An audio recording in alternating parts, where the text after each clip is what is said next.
All right. On today's show, I welcome on some very, very special guests. I welcome on Sideline Cancer, the TBT team. And I welcome on Billy Clapper, he's the GM of Sideline Cancer, and Jordan Griffith, the founder and the assistant coach of the Sideline Cancer TBT team, as well as the foundation. Jordan is the founder of that as well. Guys, Jordan, welcome back to the show. New Thank you. Same show, different logo. So welcome back to the show. And then Billy, welcome to the show. How are you guys doing today? Doing great. We're doing fantastic. That's awesome. Well, Sideline Cancer gets ready to ramp up to, continue their tournament run back in the TBT for this upcoming year. I want to talk about last year's team before we jump into this year and how you guys are preparing for this year. But last year's team first of all, gave us sports back for basketball, being back in the bubble. What was it like for that team last year that made an amazing run? And you guys, obviously went through some great teams, Overseas Elite, Bayham's Army, and Team ALS. What was it like to, make that amazing run during that time in the bubble, being a 22 seed as well? Jordan, you want to take this one? You want me to take it? Go ahead, Jordan. Yeah. So the one thing about this one is I was in the bubble with Charlie and the team going through those gauntlet of games, especially, after the first round game, after we beat Team Hines, I remember reaching out to Billy after the game and just being like, that was a special win when Marcus hit that shot. And, we thought that was going to be like our iconic shot of the tournament. It turned out it wasn't our iconic shot. That was still to come. But we didn't know it at the time. And I remember talking to Billy and saying, our goal going into last year was we thought we had a caliber team that could win TBT. That was the goal going in last year. It truly was. But then when we got hit with COVID, two of our starters from the year before, were out with, COVID-19 testing positive. And then one of our better players, Diamond Stone, got hurt in the first round. We kind of started looking at our bench and going, man, we're one of the only teams in here with 8 people. Plus, we're stuck in a hotel room. This is just out of, the ordinary. And so when we beat Team Hines, and then, we turn around and beat Challenge ALS, I remember calling Billy and being like, I feel like, we've kind of exceeded expectations I kept telling Billy, we've played a lot with we're playing with house money. We turned around, we beat Syracuse, and we kind of blew out Syracuse in that second half. And a lot of it revolved around the defensive end. Eric Thompson's defense was fantastic. Our shooting wasn't necessarily on that game. And that, after that game, there were 4 teams left in that hotel. You go from a 2014 tournament where the hotel's packed to not a whole lot of people there. And then, Mo hit the probably most iconic shot maybe in TBT history. We trended on Twitter afterwards. It was like Dr. Fauci, then us, which led us then into the championship game. And, I always tell people this, I'll end with this so you can move on to the next question. Last year, the foundation won despite losing the championship, and our players did not win. This year, we're going in with the mentality that we want our players to experience that success of saying that they won a TBT championship because so many more people know today about Sideline Cancer after what we were able to do last year. And so, that's what our kind of expectation is as we roll into this coming year now. That's great. And then what's the thing too, you said Sideline Cancer won because you guys made the final. How much publicity did you guys get from making that finals, and how much more people would take notice of the Sideline Cancer and the foundation itself? Yeah, I think Billy would agree with this one too. The easiest way for us to gauge our publicity from all of this has been, if you just look at our social media account. I remember going into last year's TBT, it was like, if we got 100 likes on something, we were like, hey, that was a good post. People like that one. Now, we made a post the other day when the TBT ranked us number 1, and it was like, it got 1,200 likes. And, it gets 100 likes in the first 7 minutes. So it's really changed. People have really latched on. People are reaching out to us, wanting us to host games as they're starting to learn more and more about what Sideline Cancer is about. Unfortunately, we weren't able to capitalize a whole lot off last year's momentum because of COVID. Yeah. But the one thing that we have been able to do is we've capitalized by putting together one heck of a basketball team. That's a testament to Billy Clapper for this year's upcoming TBT. And like I said, our goal is, a lot of teams' goal is to win it. I want to win it this year because I want the players to experience, what it feels like to have that confetti come down and it not being a loss, it being a win. Yeah, definitely. And then Billy, what was it like too for last year for you? I know you were able to join the team, but what was it like for you to watch the team on ESPN, see what the amazing run that they're able to make? It's one of those things, just trying to take in the whole experience and doing what I can do to still benefit, our team.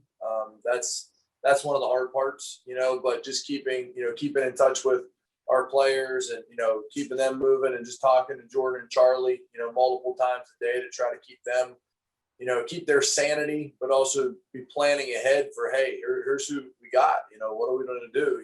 We know what they can do. What adjustments will we make?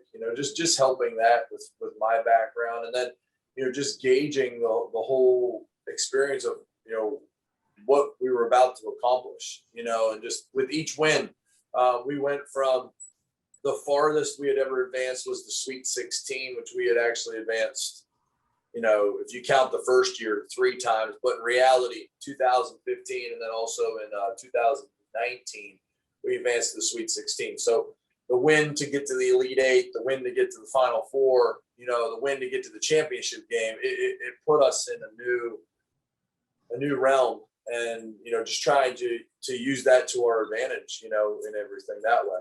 So yeah, that's awesome. Yeah, and then what's it like too? How do you find a player like Marcus Keene, who's just such a great, great player overall, that like caught the attention of a lot of people on ESPN and across the nation during this I mean, it's all connections and relationships, and that one is sort of crazy. But I played at Youngstown State University, Division I school in Ohio in the Horizon League, and at the time, when I was in college, there was a young man who was a 9th grader at a local high school. His name was David Jackson, who actually went on to play at Penn State. Who I'm friends with. Yeah. Yeah. Mom was the assistant volleyball coach at YSU.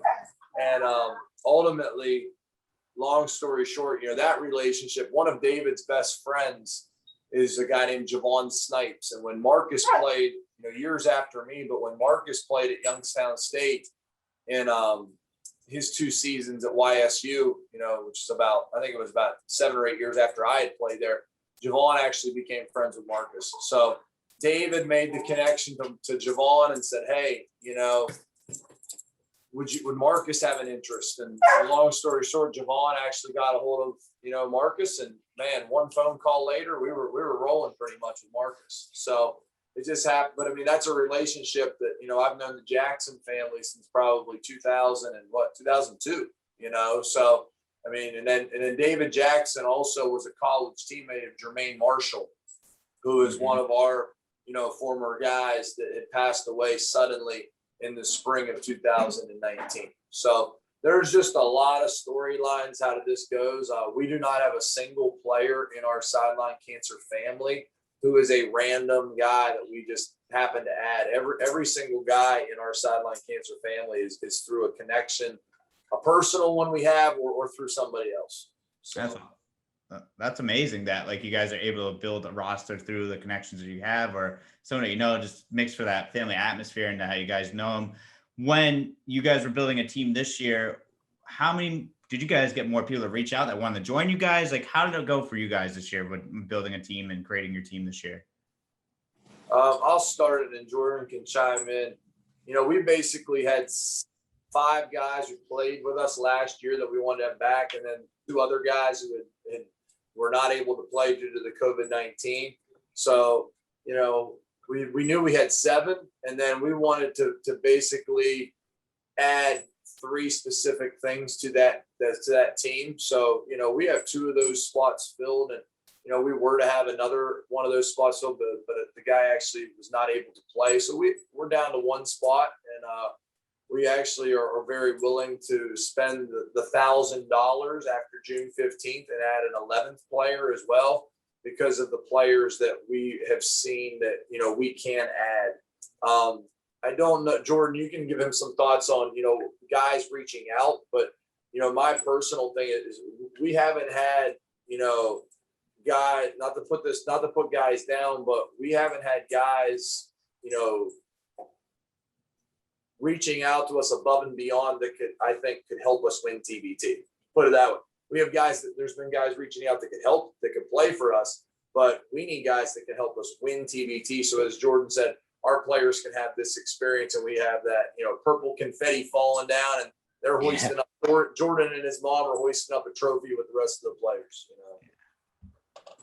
Yeah. So I'll piggyback off that here real fast and just say, along the lines of like what Billy was talking about, the idea that we brought in, we kind of targeted in our off season a group of players that we wanted to go after. Some had reached out to us. I remember Billy saying, this is what I wanted to say, is that, Billy would text me and be like, in Billy Clapper fashion, holy shoot, this guy just reached out to us. He goes, if he would have reached out to us 2-3 years ago, he was a no-brainer, but today, him reaching out to us, he might just not be quite good enough. And that's the tough part about going from, kind of being an underdog to now, we kind of sit, at a precipice in this TBT where players know who we are. And that's a cool thing it's a cool position for us to be in, but it's also a position that we're probably not quite accustomed to. One of the attributes that has allowed us to get to this spot is the fact that Billy has a unique talent for being able to identify talent and not just looking at a player and saying, oh, they're popular, they must be good, or nobody knows who they are, they must not be good. If you go down our roster, other than, maybe Marcus, who led the NCAA in scoring, even when we brought him in, there wasn't a whole lot of hype around him. Like last year's TBT, they didn't even rank him as a top 12 point guard in TBT. Yeah, let me battle off of that for the people who do the rankings this year. I want to see where they if they keep him off the rankings again this year. That'll be interesting. Yeah, no, they're not going to keep him off the rankings. Definitely not. But like those are the things that we knew that we had a star in Marcus Keene that just hadn't been given his opportunity yet. And that's, the greatest gift that Billy Clapper has is he does not look at the name. He looks at what can you do? How old are you? And what leagues are you playing over in Europe or wherever it is that you're playing? What type of numbers are you putting up? And then we evaluate the film based off of that and make our evaluation, maybe not on what maybe TBT wouldn't evaluate him that way, but that's the way that we do it. And that has allowed us to go kind of from an underdog to, sitting at the top of this whole thing. That's amazing. So like Billy, you guys three, like just for my insights and for listeners' insights, so you like, I think Jordan touched upon it, but review film and go over like what you see in a guy that he could bring to Sideline Cancer. Like, how does that work for you? Like, how do you get a hold of film? Like, does this guy send you highlight tapes? How does this work? Google. Yep. YouTube. Google. Proballers.com. We actually wanted to get a Synergy account this past year. We were going to watch games. That's right. I forgot we didn't get that. Synergy didn't want to give us a deal, and so we just will be it. But it's very ironic because it's really about fit. Once you get to this spot, us adding the most talented player that we possibly can get, or a guy who maybe played 7 years in the NBA, and now he's sort of like bouncing around a little bit overseas, but is he going to play? Like, there's so many things that we take into this, and then also just maybe who they are as a person. That's probably just as important of a thing that I look at with this. And then we look at it and say, okay, who do we know that knows this guy? Just in the last 48 hours, I'm texting assistants from the Pac-12, assistants from the SEC, and just being like, hey, can you put me in touch with so-and-so, or can you ask him? And like, these guys are willing to do that to help me. In addition, part of that is, my relationships with them, and also that we're playing for something bigger. And then also my real job too, that helps us a little bit too. But, just to give you an example of how we look for that fit, we had a guy who plays in a top league overseas, and he averaged like 6 points a game this past season, but he was a role player, but he could shoot the freaking lights out. And we honestly thought he would jump at the opportunity. And sure enough, I made the contact, and heck, within like an hour, the guy texts me and says, hey, thanks for thinking of me, but I don't want anything to do with it. It's like, wow, but we felt that guy could actually play the same role for our team that he was playing as a big time pro, and wasn't a fit. So you have a little bit of that, and then you have some of the positives too, where we looked. One of the big things we felt this year was we wanted to add another guard who had the ability to play with Marcus Keene, but also if Marcus came out of the game, or maybe he got into foul trouble or whatever, that this guy could step in and we wouldn't miss a beat. Though you can't replace Marcus Keene. I'll be the first guy to say that.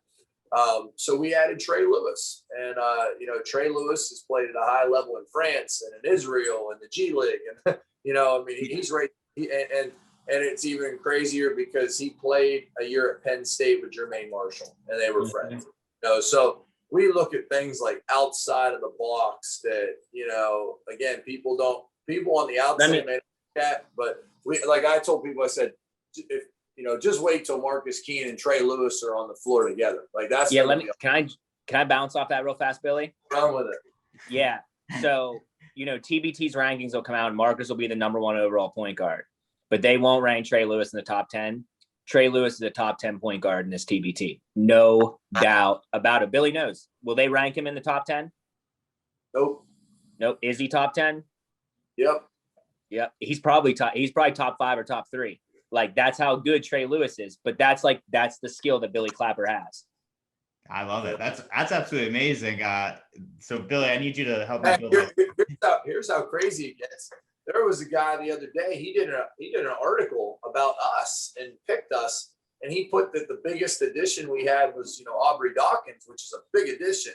Yeah. But the guy, like an Ohio guy, and he didn't even talk about Trey, who is also from Ohio, and he actually had picked Louisville over Ohio State for his grad transfer year. So, all things considered, we take the high road with it, and any, we're very happy anytime anybody does, an article to raise awareness. So it's not hitting on them, but, I think we have a few guys that are going to surprise some people just in general. So that's awesome. I'm excited to see you guys play this year. It's going to be very exciting to actually see you guys play and have that actually have some fans in the stands this year. What's that going to be like for you guys to actually have some fans back and some normal purple t-shirts, man? And hey, we're going to West Virginia. Purple t-shirts and camouflage. So I love it. That's awesome. Yeah, and West Virginia will be your first stop. You're a number 1 seed out in West Virginia, and your first game will be. Who do you guys play in your first game? They haven't seeded. Yeah. They haven't? Oh, okay. No, so those are all the seedings that you've seen are just like before TBT makes the final decision. So our rosters due June 15th. Oh, okay. And so we'll probably find out June 21st or sometime along there. Nice. That's awesome. Yeah. And then, so what's it like too when you have a guy like Coach Parker, who phenomenal coaching job last year in the tournament and is a great coach overall. What's it like to have him be your guys' coach, and how does he make do so well in the 1-game tournaments and have the new guys gel in as well too? I think, I'll go ahead and speak on this one. I think that, this was a decision that Billy and I made probably, how long ago was it? Like 4 or 5 years ago now, Billy? 2017. Yeah. And we were making the determination whether we wanted to, go a different route or if we wanted to make one of our former players a head coach. And when we went out to Chicago for the Sweet 16, I remember meeting Charlie for my first time and just being like blown away with how invested he already was with the foundation. Him and Jared Cole in particular, the 2 people that really stood out, but Charlie really had an interest in coaching. And since about 2017, when we brought him in, Charlie's been, nothing but a consummate pro. So much so that he's coaching his own Sideline Cancer AAU team down in the York, Lancaster, Pennsylvania area right now. But I think the best quality that Charlie has, even over the top of the fact that he has the I can attitude, believe, always feared, is the fact that he was a pro. He played overseas just like these guys.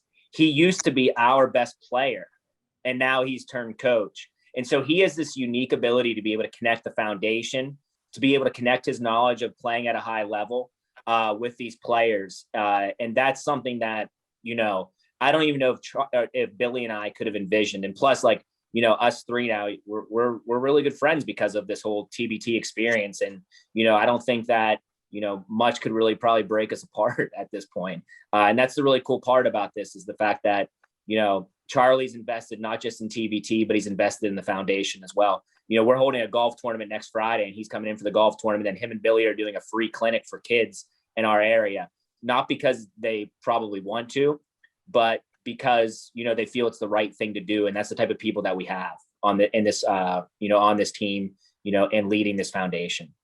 And with Charlie too, when he finished up his pro playing career, as Jordan said, overseas and then the D League and all that. He actually became an assistant coach at his alma mater, Millersville University. That's right. I forgot that. So that was one of the qualifying things that I had looked at with him, because the guy that we had, I sort of the first year was head coach / GM. And then, I knew that I couldn't wear both hats. And so Andrew Garcia, who is an assistant at South Carolina Upstate, he had been a Division III head coach at the time. And he actually coached us in 15 and 16. And he just said, hey, there's too much going on. And, like Jordan said, we could have went outside of the family, but it was sort of time for Charlie to finish up playing and, just with what his experiences were. And he wanted to, get his own business going with player development. We bounced that off and, we ultimately, I hate to say it, but we sort of said, hey, you're done playing. And if you want to do this, you can be the next coach. And he took it with open arms and looked at it as a positive and a blessing. And he's done great with it. So, yeah, probably one of the best decisions the foundation's ever made, Charlie Parker. Yeah. And I did it for the long haul, so. Yep. Yeah, he actually told me that story, Billy, about how you approached him. He was like, they said it in a nice way for me to coach the team and stuff like that. When I had him on the podcast last year. So it was awesome to speak with him. He's a great guy. Best part is when I cold called him to actually play for him. That's a great story. Because I had coached against him when I was a Division II assistant, and he was a Division II All-American. The best way, people could go look at his highlight tape online, but the best way to compare him was what Allen Iverson was in the NBA, Charlie Parker was in Division II basketball. That's how he played, but he was 6'3", and so he just a special player. And when we did the TBT for the first time in 2014, I knew that he was going to be one of the guys that we asked. And I know there's a Division II team now, but we actually made a living, our first 3, 4, 5 years off D2 guys. And we had multiple Division II All-Americans. We even had a D2 National Player of the Year on our roster. It was pretty cool. So that was where we sort of found our ticket, because that was one of the levels I had coached at. So that's awesome. That's great. And what was the phone call like when you called him? I'll tell this story because I'll tell like Charlie tells it, because it's better. It'll be better coming from me, because I've heard Charlie tell it a million times. So he didn't pick up the first time. And then he ended up calling me back right away. And then I had to sort of like just, break the ice and run with it. But I actually, when I coached at Pitt, so I did have a little bit of an in, I had coached against him. But when I was at Pitt Johnstown, the women's coach there, her name was Sasha Palmer, and her husband had actually been a standout at Millersville before Charlie was there. So, that was the guy that actually gave me Charlie's cell phone number. I had reached out to this Jamal Palmer and, said, hey, can you get me Charlie Parker's phone number? And he sent it to me, and then we ran from there. So, yeah. So the story real fast is he calls Charlie and, he's a, hey, I'm Billy Clapper, and we're going to play for this foundation in a tournament for $500,000. And Charlie's like, this moment I heard $500,000, I stood up and I started pacing. He goes, I even think I started sweating a little bit, like, oh my gosh, I'm playing a tournament for $500,000. Like, let's go. And then Billy drops the line. He goes, and this is what they did at the time. And we're going to donate it all to the foundation. And Charlie goes, I almost dropped my phone. I sat down, I put my hands in my face, and I told Billy I was in. And he goes, I don't know why I told Billy I was in, because at the time I probably didn't want to be in. But I knew that it was something that, God was kind of telling me, I got to go this direction. And ever since then, Charlie's been kind of, has been part of the family, not kind of part of the family. He's part of the family. And just a really cool story on, how Charlie got involved. At the beginning, he was willing to give it all back. And that tells you everything you need to know about who Charlie Parker is. And to think we actually fielded a team the first year with all that won a game.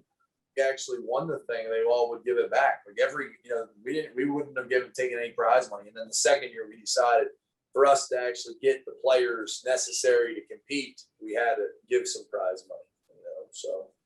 Yeah.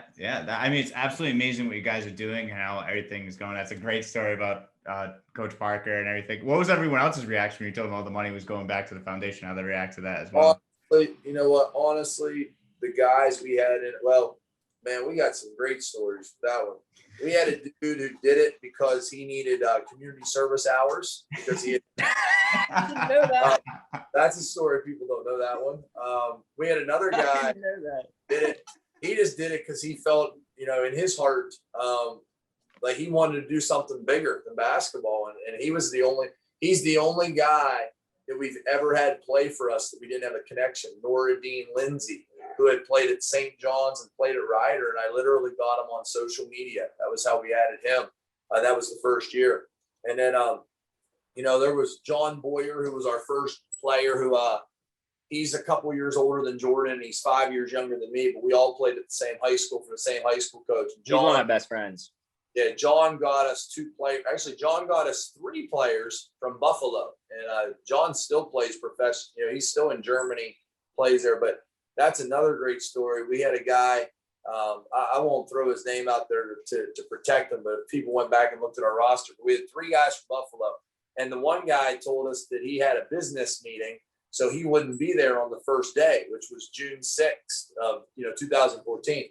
So we win the game. And John calls him up after the game. He said, "Man, we won. What time are you going to get here?"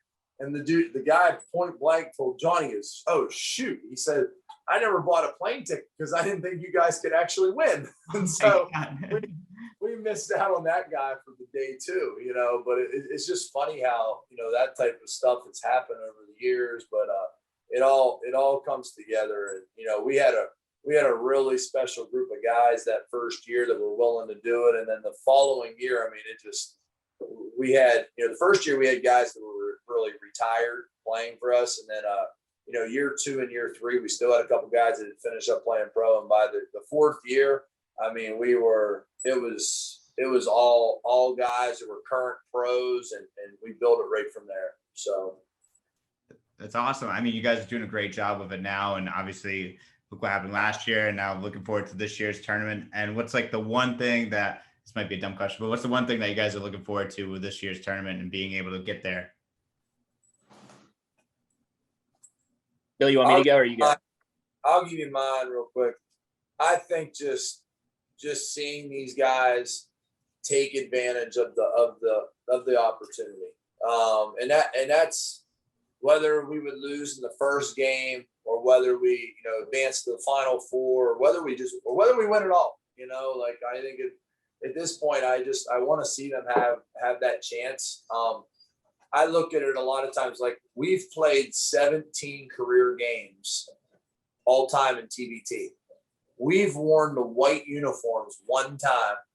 I honestly don't know why they had us wear those against overseas elite, but they did. But we've never been the higher seeded team ever in a TBT game, ever. So, it's sort of weird. Like if that changes this year and we're actually a higher seed, which, I don't make the brackets up and any of that stuff, but people are telling us we're going to be a higher seed this year, and maybe a top seed even in the region we play in, which, says a lot about our guys and the commitment they've made to grow this. But I think when you just look at the whole thing to say, we've got an opportunity, and, we always talk about it too. Like one of my goals in this process was a couple of years ago, us playing an ESPN game.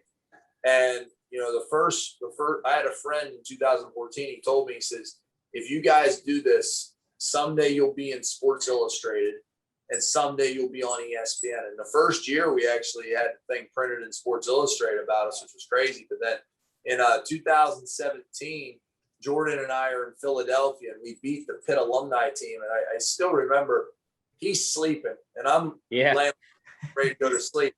And I actually woke him up and I said, "Jordan, you want to see this?" And here it had us on the bottom line of ESPN. The ticker. Yeah, the ticker.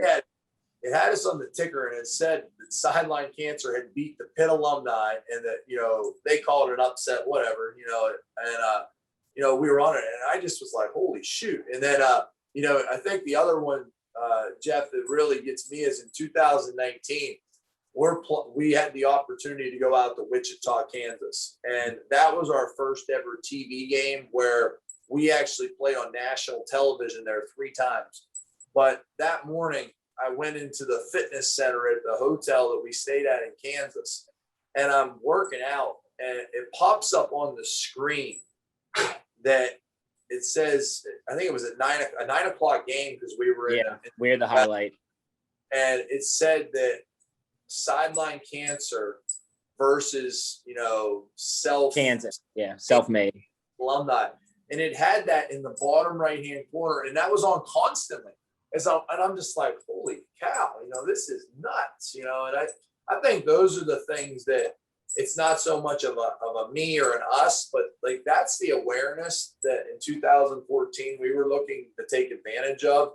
And it's just really cool that we have a lot of guys that are willing to play for something bigger to do that. So I think, again, coming full circle, my whole thing is just putting these guys on this stage, and they know they can do it and everybody else knows they can do it, and just seeing how far they can go. We've built this team with purpose. If you knew how many phone calls and how many players and how many players have been considered it. I have a notebook with hundreds of guys' names in this thing and notes about players. And, it comes down to just finding the right guys and the right people, so it's going to be a lot of fun. That's awesome.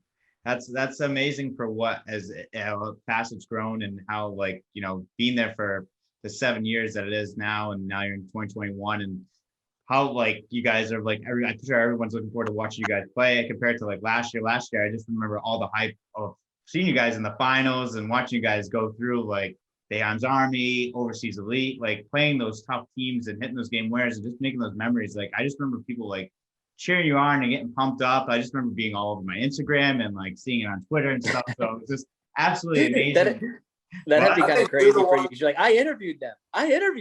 Yeah, that's what that's my luck. I didn't even think about that. The one thing about guys we have in this too, and if you look back at that tournament, last year, and you asked me earlier about what was it like to watch, our team from a TV perspective.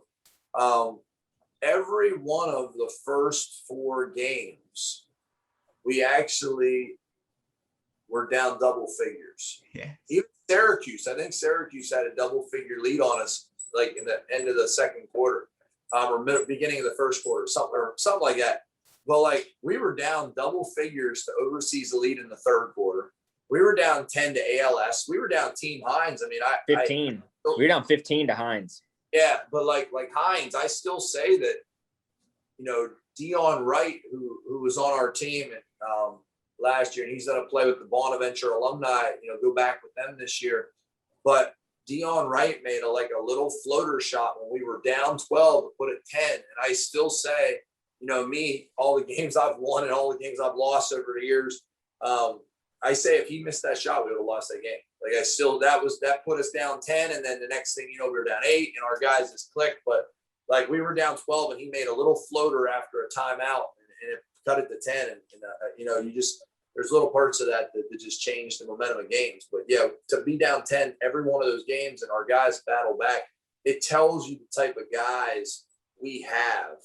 And it's the message that we want the people that we are playing for. As I always said, this is not, our team, it's your team, and anybody can be a part of our team. That's the cool thing in terms of the fans and the support. They take ownership of it, so that's a really cool thing. So, I just keep saying, to have guys who would not give up, that says a lot. It was absolutely amazing to watch. I know I lost a few fingernails and probably gained a few more gray hairs watching that tournament, but it was just great to see you guys get there. And obviously big supporter here in Rhode Island, and definitely, hopefully we'll try to make it down to the West Virginia bracket and maybe try to catch me at one of those games for sure. That'd be awesome. Yeah. It'd be a lot of fun, but I got a few more questions and we'll wrap it up. But okay. Jordan, I want to know too, tell me about the ICANN Basketball Academy and the AAU that you guys have, started. Yeah. So what we're trying to do is we're trying to connect, what we're doing on a national stage, which is, the TBT, with, our local communities. And now we're expanding outwards.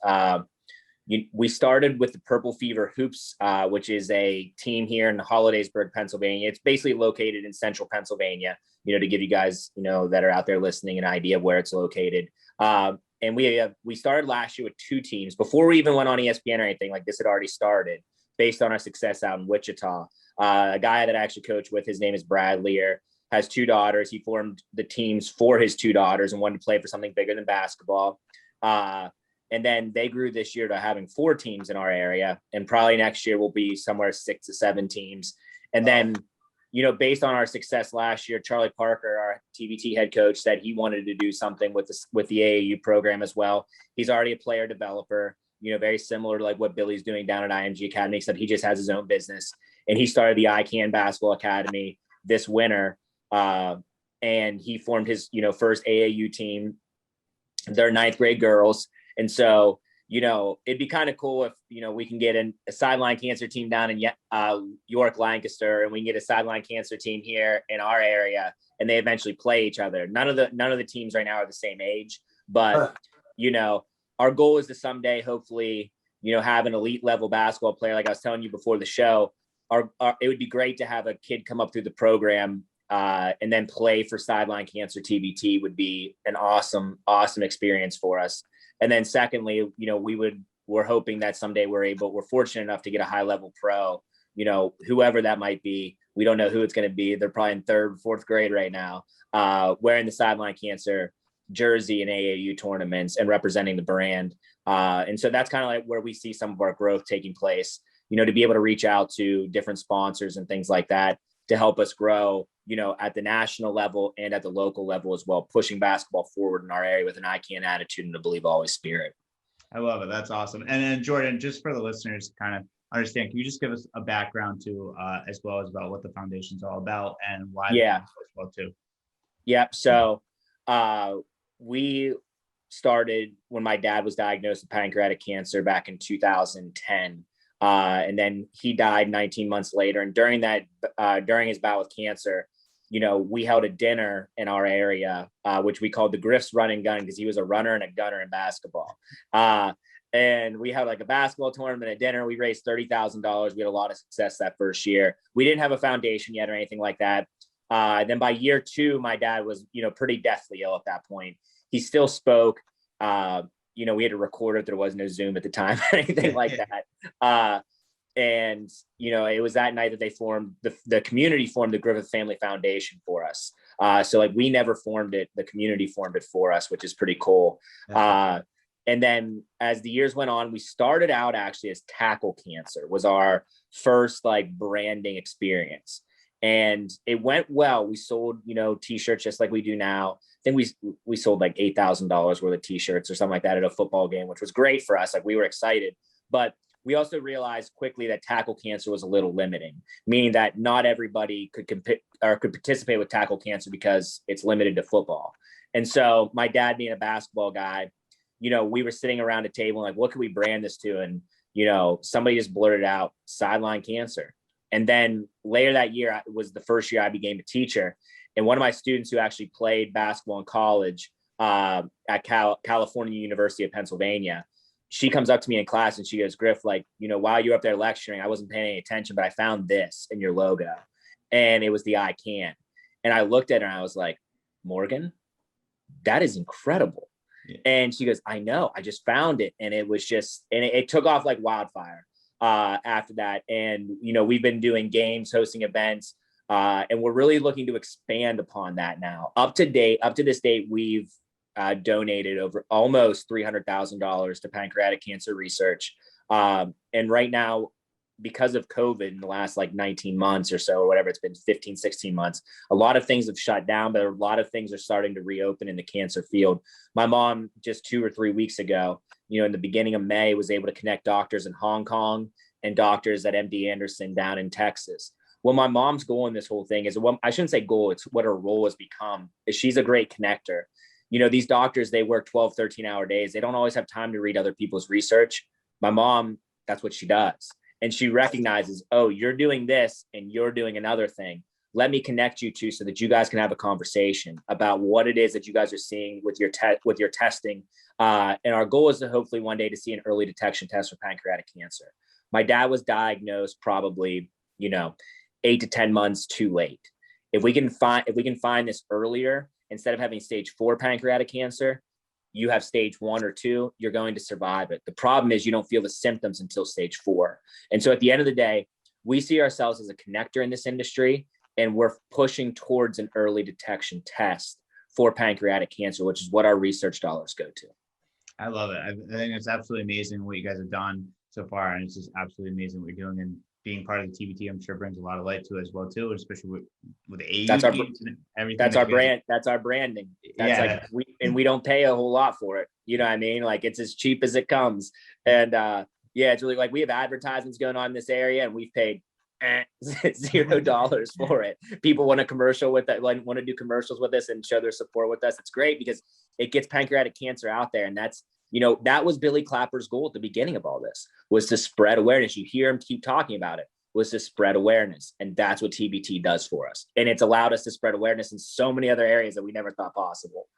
It's absolutely amazing. And now if someone wanted to donate, or if anyone was interested in donating, where can we donate? How can we help out in any which way? Yeah, you'd go to sidelinecancer.com. So Okay. It's very simple. And there's a donate tab right there.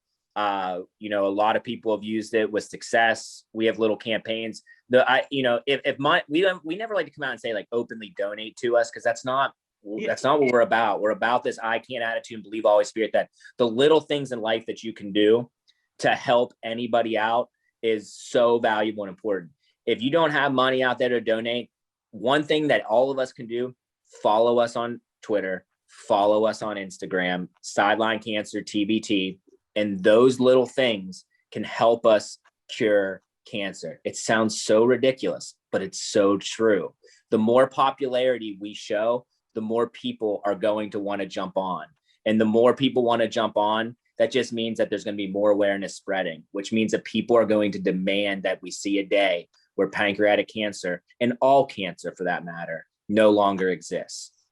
Yes, that's amazing. And I hopefully one day all cancer doesn't exist. I know it's affected my life as well. I had some family members pass away from it as well too. So it's definitely affected us as well. So definitely appreciate you. Yeah, it happens, but just got to keep our heads up, and what you guys are doing, I think, is absolutely amazing, and getting the word out and spreading the word out. Keep fighting. I can, baby, all day. I love it. And then, that's all the questions I have for you guys. I can't thank you guys enough for being on the show.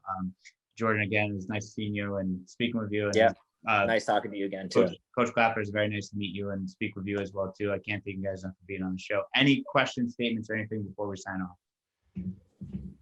No, Billy? We appreciate everybody's support, and I second the things that Jordan said there about what people can do, and that they can be a part of this as well. Mm-hmm. It's important. This is their team. Yeah, it really is, and it's amazing.